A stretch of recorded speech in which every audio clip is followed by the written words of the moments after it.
PPT visible? Okay. So let's discuss verbs. Verbs are words that denote action. Okay. So words that describe action are called adverbs, that denote action are called as verbs. So it performs two functions. Okay, you will get an example through this. You will get a elaboration of this through this example. John is walking. Here it is describing or expressing an action. He is a doctor. It is expressing the state of being or condition. So verb has two functions. It expresses an action or it expresses a state of being or condition. So again, we have two types of verbs. That is, one is auxiliary verbs or helping verbs. Okay, you have am, is, are, and even modals. Okay, they are auxiliaries or helping verbs, and then you have regular or main verbs. Auxiliary verbs belong to a close-ended system, a set number of verbs in English, no more additions. So why do you call auxiliary verbs as close-ended? Means am, is, are, these are the only auxiliary verbs on modals, can only be the helping verbs. Whereas action verbs, as communication enhances, we keep on adding new vocabulary into our communication. Therefore, main verbs are open-ended, whereas auxiliary verbs are close-ended. For example, 10 years ago, texting was not a main verb. Okay, because during when a mobile phone was not invented, so texting 10 or 20 years ago, for example, it was not in trend. So there are many new vocabularies. Okay, Google it, saying it, Googling, now Googling it itself has become a action verb.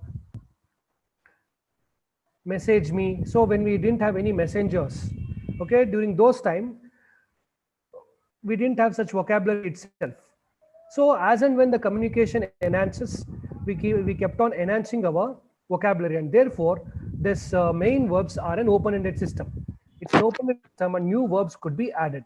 No lexical meaning or dictionary meaning. See, am, is, are does not have any meaning, dictionary meaning, whereas main verbs have a dictionary meaning. It indicates person, tense, number, and shades of meaning. It has tense structures, and main auxiliary verbs are used to denote tense structures. So under auxiliaries, we have two types. Okay, we have various types. One is primary auxiliaries. The other one is modal auxiliaries. Under primary auxiliaries, we have three: to be form, to have form, and to do form. So to be form means am, is, are, was, were, be, being, been. All these refers to be form. And how do you use these in a sentence is described here. Am, we use it in first person, singular. I am a teacher. Okay, you can't say I is a teacher or I are a teacher. Is, he is, third person singular. Person, first person, second person, third person. If you are aware of pronouns, you will get to know. So about pronouns, I will be having a separate class at a later stage.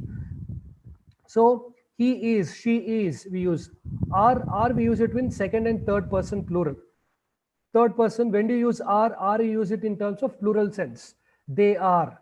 You don't say he is. Okay. Second person, you can address you are. Was or were. In case of past tense, we use it. Was, we use it in terms of singular, and were in case of plural. Be, being, been, it depends on the tense structures. Then to have form. Have as these forms. Have as, having, had. He has a pen. So all this you get to know in which context you people should use it. First person singular and plural. S and P refers to singular and plural. And also in second person singular and plural, and third person plural. It's not in singular. So have, we use it in plural case in both first, second, and third person. In Indian grammar, have is equal to possess does not make any sense. I am having my lunch. British grammar only as auxiliary verb. So as I informed you earlier, this grammar also has kept on changing due to various types of Englishes, be it British English, American English. Okay. In terms of British English, have is used only as a auxiliary verb. Then having we use it in continuous or ing participle. Had, we use it in past tense, first, second, third, and singular and plural. Then to do form, do, does, did, done. So you can frame sentences. I do go to gym regularly. He does exercises. I am doing my homework. He did call me yesterday. All here refers to, it could be used with all persons. Done, I have done my homework. To refer to past tense, we use that. Only a verb can be written in these 5 ways. This is the original form of the verb. You add s to it, you add ing to it, you make it past in 2 ways. Sang, sung.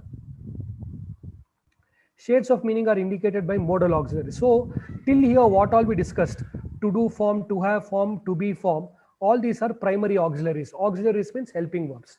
Then we have modal auxiliaries. Modal auxiliaries, these are the modal auxiliaries: will, shall, can, could, may, might, shall, should, would. So when do we use will? See, this is very much important. When to use will and when to use shall, all this. So will or shall denotes certainty. I will pass. Again, it all depends on the context of the sentence.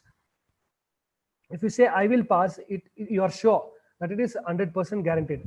I shall pass only with first person reverse restriction. So the rule is, shall you use it only with first person. Okay, if you take CAT exams or any other English competitive exams, so they give such sentences and you have to identify the errors and replace it with the correct sentence. So shall we preferably use it with the first person. Then intention, in order to denote intention or promise also use I will kill you, I will hit you, like that. I will give you the money, I will help you. So all those, it denotes intention. Promise, I will help you, that is promise. Can, it denotes capability. I can pass the exam. Could, ability of the past. I could walk. Could, when do you use could? In when you want to denote some ability related to your past life, not past life, previous years. I could walk 5 miles in my youth. 5 miles in your youth means now you are no longer in youth and no longer you can walk. May, we use it to denote probability. I may pass the exam. It's a 50% chance. Might. So there is always a confusion when to use may and when to use might. Might you use when when the probability is very much weak. May means 50-50 chance and might means 25% chance. Then if the speaker is the decision maker or controller of the context, then can. Can I see your ID card? So you can't ask everybody. So only if you have the authority. You can't go and ask your friend to show his bag, his or her bag. You have to request. Okay, you can use can only when you want to show authority. If the listener is the decision maker or control, then you use may. So can, you can use only when you have the authority to ask, and may when you don't have the authority. May is kind of request. Imperatives, must. Must means compulsory. You must follow the rules, means you don't have any other option. It's like an order or command. Should is duty or obligation, means it's your own duty.